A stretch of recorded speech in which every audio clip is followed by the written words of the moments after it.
Halo, kita bertemu kembali dalam renungan kehidupan bagi kita hari ini yang berbicara tentang satu tema, itu adalah murid Kristus yang sejati. Kita akan baca di satu ayat firman Tuhan dari Lukas pasal 9 ayat 23. Demikian firman Tuhan, katanya kepada mereka semua, setiap orang yang mau mengikut aku, ia harus menyangkal dirinya, memikul salibnya setiap hari, dan mengikut aku. Nah, saudara, kita akan melihat yang pertama, apa yang dimaksudkan dengan murid.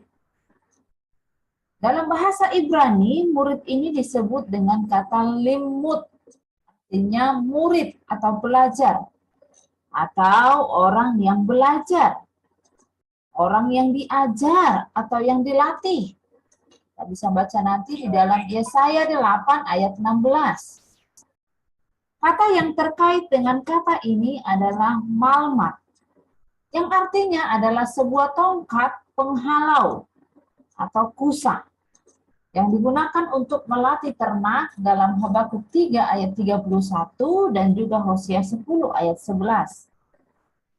Dan di dalam teks Yunani, kata murid ini berasal dari kata matetes, yang artinya adalah orang yang mengarahkan pikirannya kepada sesuatu.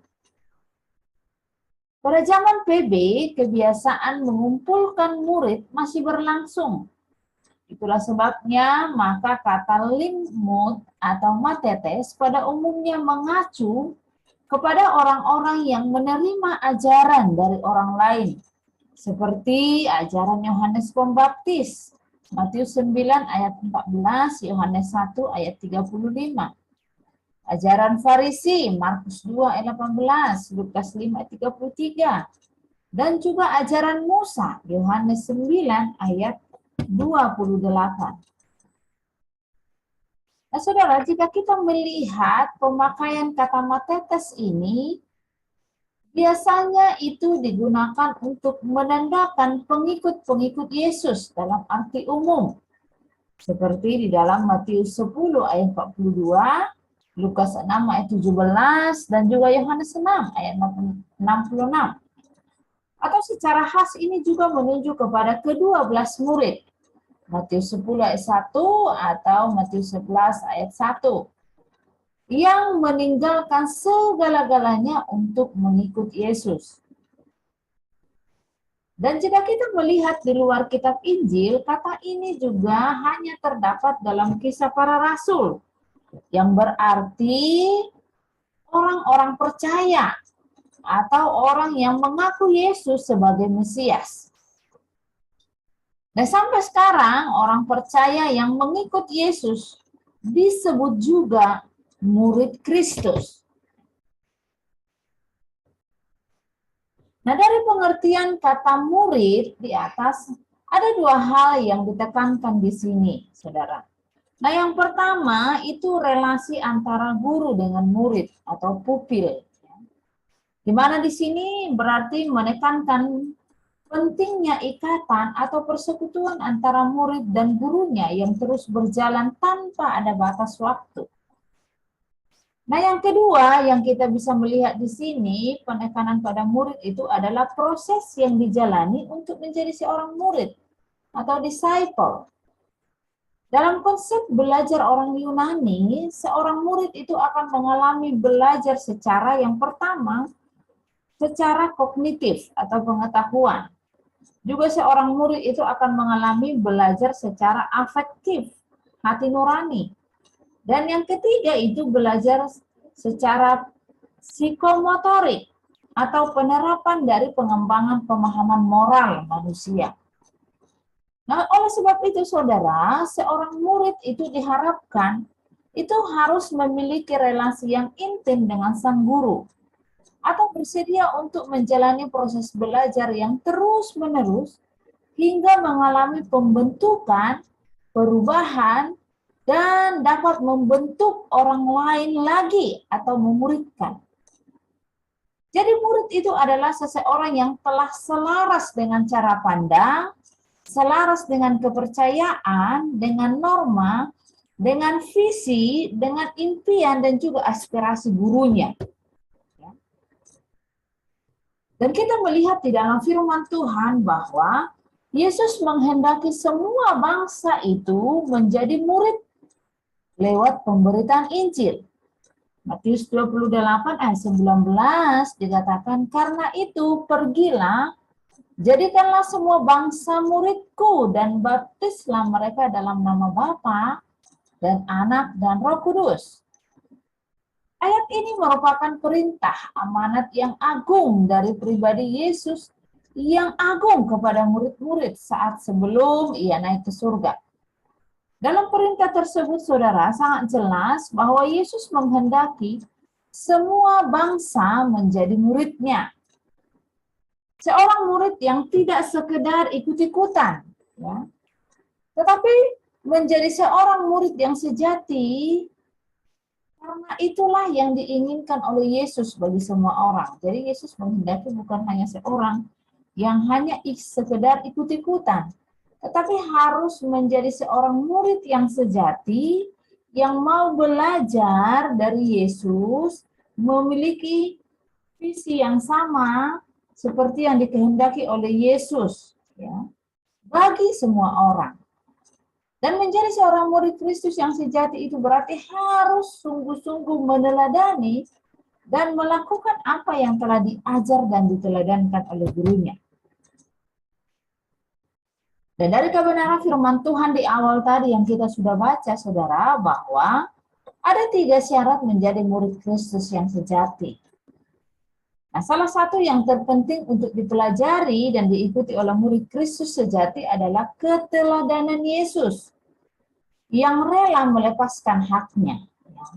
Di sini kata Yesus dalam Lukas 9 ayat 23, katanya kepada mereka semua, setiap orang yang mau mengikut aku, ia harus menyangkal dirinya, memikul salibnya setiap hari dan mengikut aku.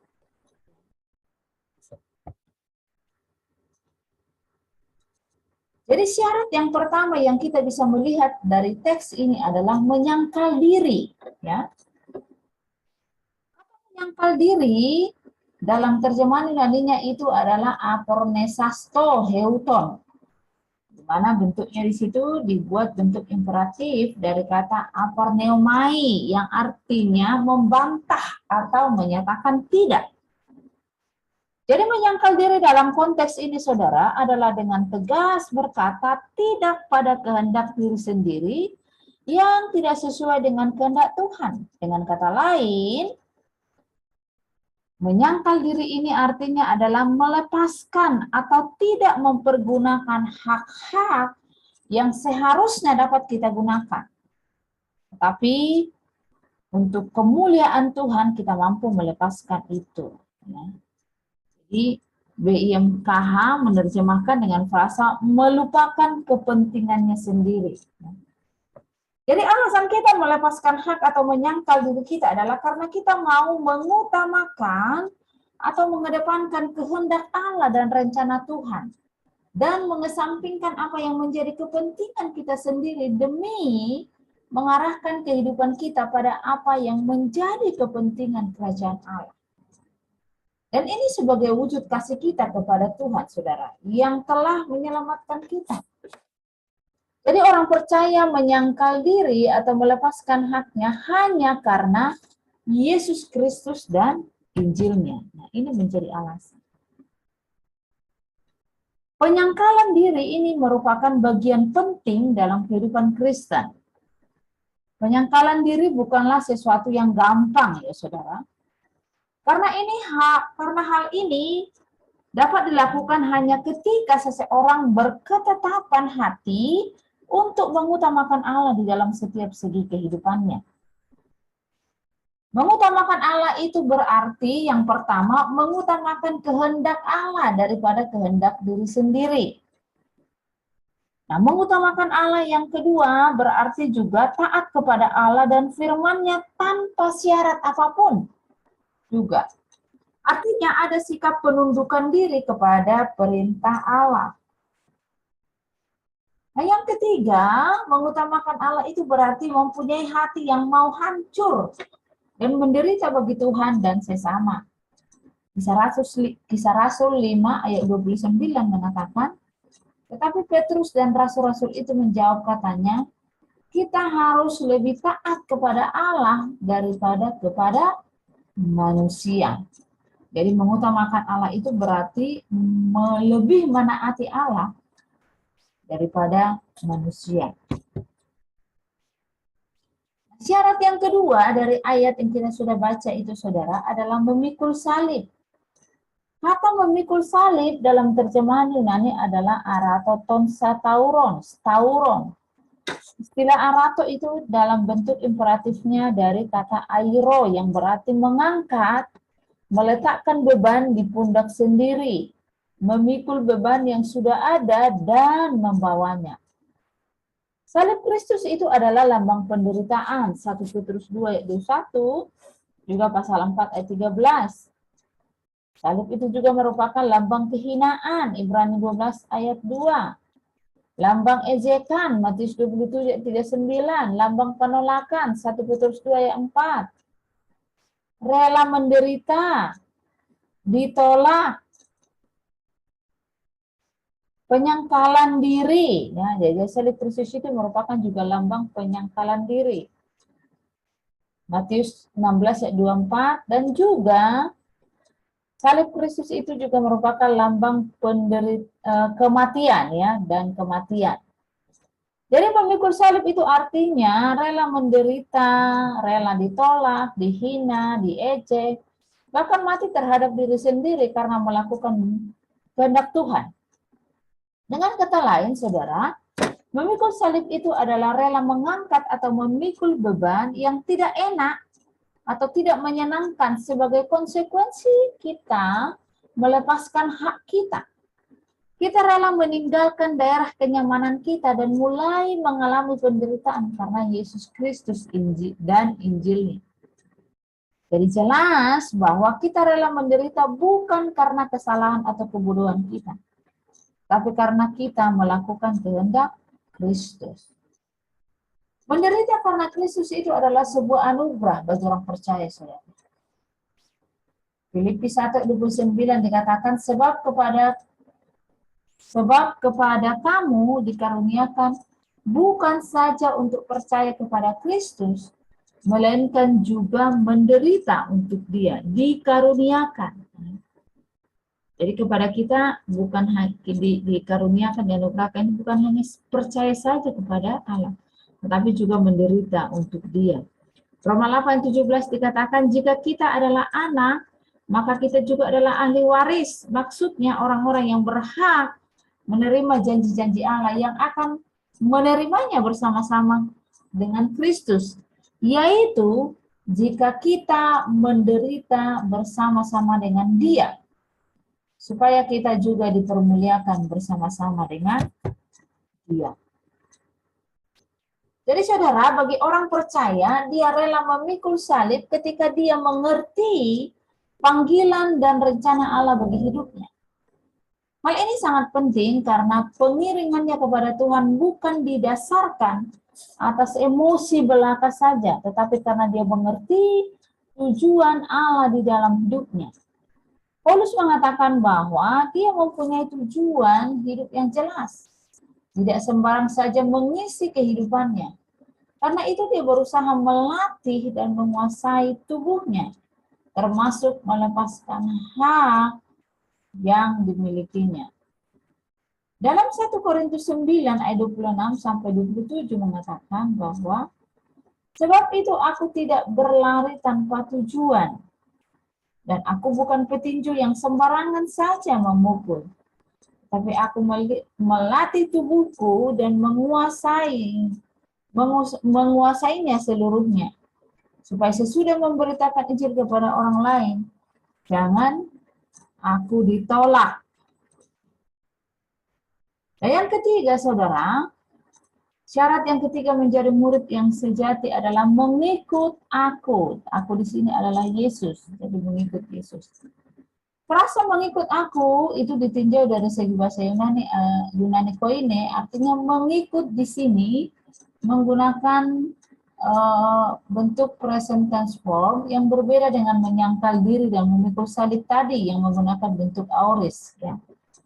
Dengan ini, Lukas ingin menekankan bahwa mengikut Yesus merupakan proses yang terus-menerus. Seperti yang diterjemahkan BIMK, diterjemahkan di situ adalah terus mengikut aku. Jadi mengikut Tuhan bukan sekedar komitmen yang harus atau yang hanya dilakukan sekali saja, saudara. Namun mengikut Yesus itu dilakukan seumur hidup. Mengikut Yesus itu artinya setelah kita melepaskan hak dengan kita menyangkal diri dan memikul salib, di saat itulah kita baru bisa mengiringi Yesus setiap hari menurut kehendaknya. Kita tidak lagi mengikuti keinginan hati kita atau kedagingan kita. Tapi kita melepaskan semua itu dan hanya mengikut apa yang Tuhan kehendaki yang menyenangkan Kristus saja. Karena itu saudara, bagi seorang murid Kristus yang sejati, mengikut Tuhan Yesus itu harus fokus ke depan dan tidak menoleh ke belakang lagi. Lukas 9 ayat 61 sampai 62 berkata, dan seorang lagi dan lagi berpamitan, aku akan mengikut Engkau Tuhan. Tetapi izinkanlah aku pamitan dahulu dengan mengikut dengan keluargaku. Tetapi Yesus berkata, setiap orang yang siap untuk membajak, tetapi menoleh ke belakang, tidak layak untuk kerajaan. Jadi Tuhan menuntut kita, saudara, untuk setia ya sama Tuhan, dan kita fokus mengikut Dia. Di dalam Alkitab banyak tokoh-tokoh sebetulnya yang bisa kita lihat, saudara, dan para pahlawan iman yang menjadi contoh dan teladan dalam mengikut Tuhan bagi kita. Yaitu mereka yang dengan rela melepaskan hak karena Tuhan. Seperti yang pertama kita melihat Abraham, di mana dia rela menyerahkan anaknya yang tunggal untuk dijadikan korban melalui tangannya sendiri karena Allah yang memintanya atau Tuhan menghendakinya.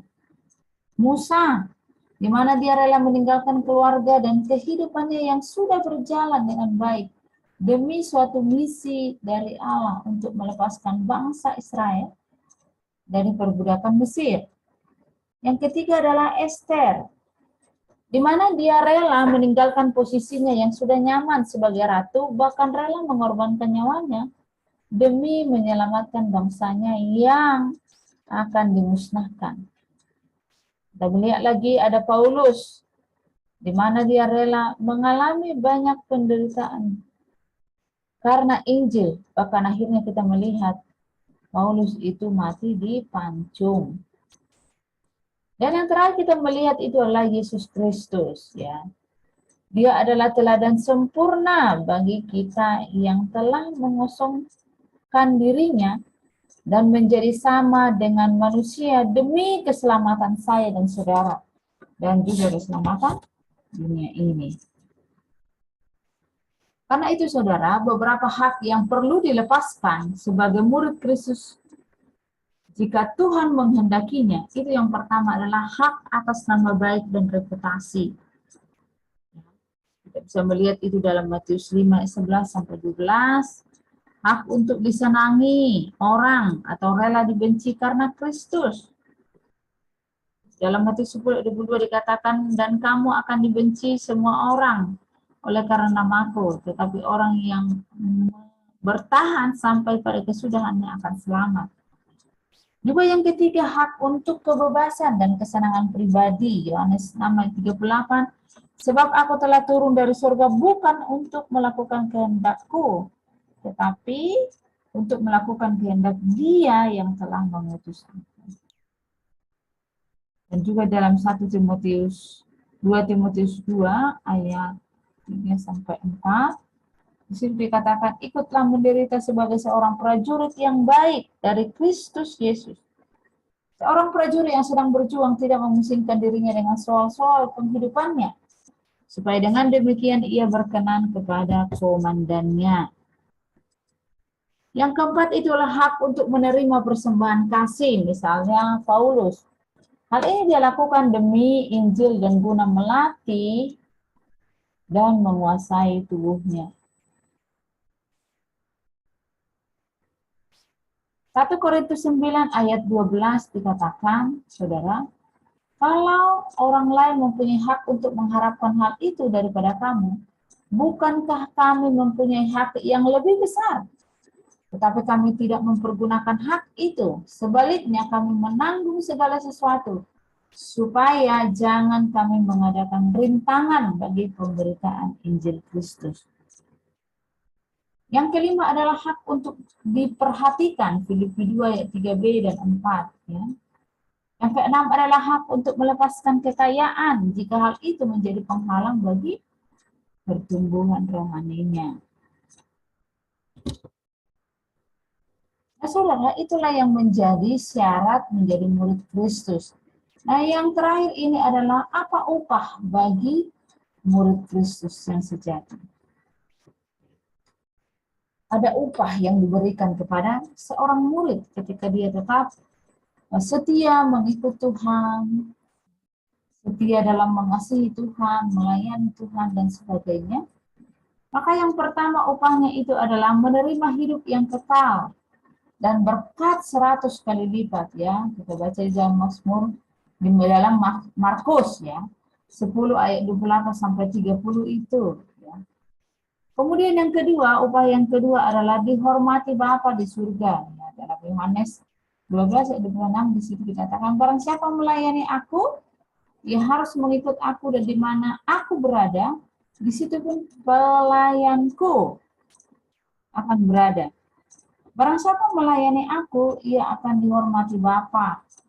Dan dalam konteks ini, saudara, ungkapan ia harus mengikut aku, berarti ia harus menderita seperti Tuhan Yesus menderita. Dengan kata lain, melepaskan hak dengan menyangkal diri dan bersalib.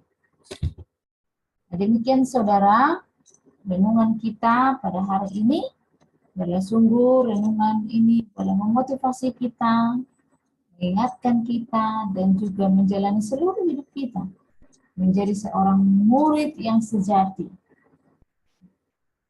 supaya kita boleh mempermuliakan hidup kita sesuai dengan kesetiaan kita kepadanya.